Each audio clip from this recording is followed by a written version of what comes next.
The setting goals for a new year have you stuck? So many of us, as the year changes, try to think of what the next year can look like, but it can be really difficult sometimes to come up with a plan or something that ignites your heart. It's fun for you to think about, is in line with what God has for you, and that you're actually motivated to live out. So in this video, we'll be talking about exactly that.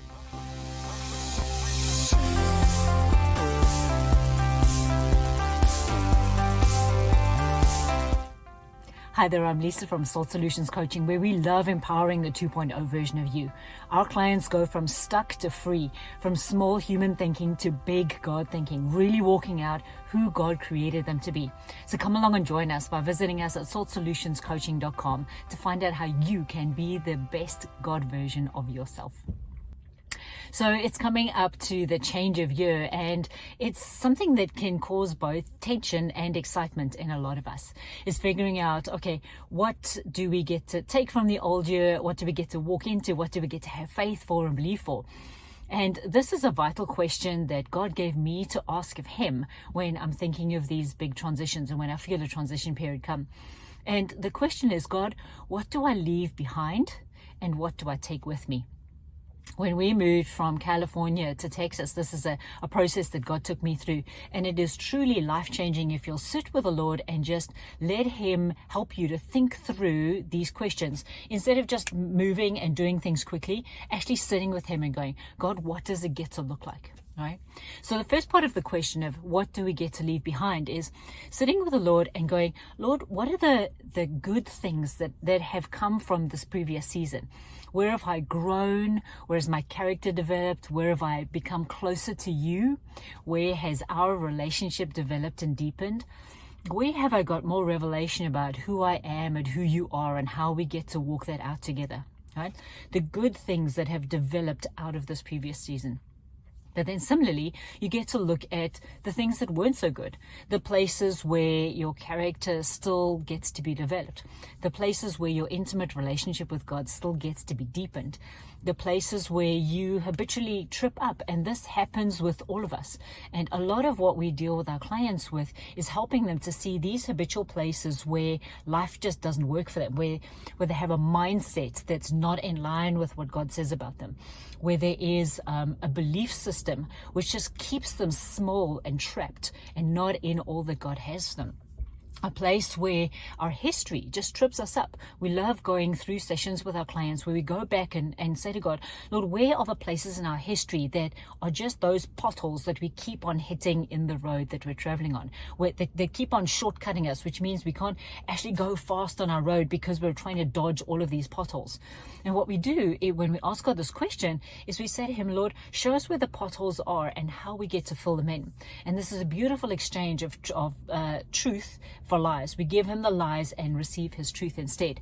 And we have seen massive breakthrough, not only in our own lives, but in our clients' lives too, by asking this question of God. So as you sit with Him, say, God, where are the habitual things in the last year that I've just kept on falling into that you want to see healed, that you have something better for me? And I realized that one of mine this morning, as I was doing this process for myself with the Lord, I realized that one of mine is the place of hope. I am a hope bringer. That is something that God has created me for. I love to show possibilities and kingdom possibilities. But one of the places the enemy really gets to me is in this area of hope too.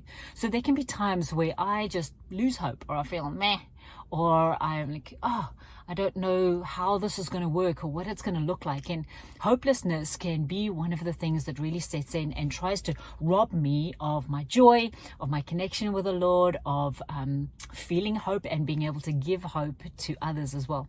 So watch out for these places where you habitually feel the enemy gets to you, where it's directly in line with what you're called to do, and he tries to shortcut that, and ask the Lord to show you these things, first of all. Then second of all is how you get to move past them. What is the truth that the Lord has for you in this new coming year to replace those, right?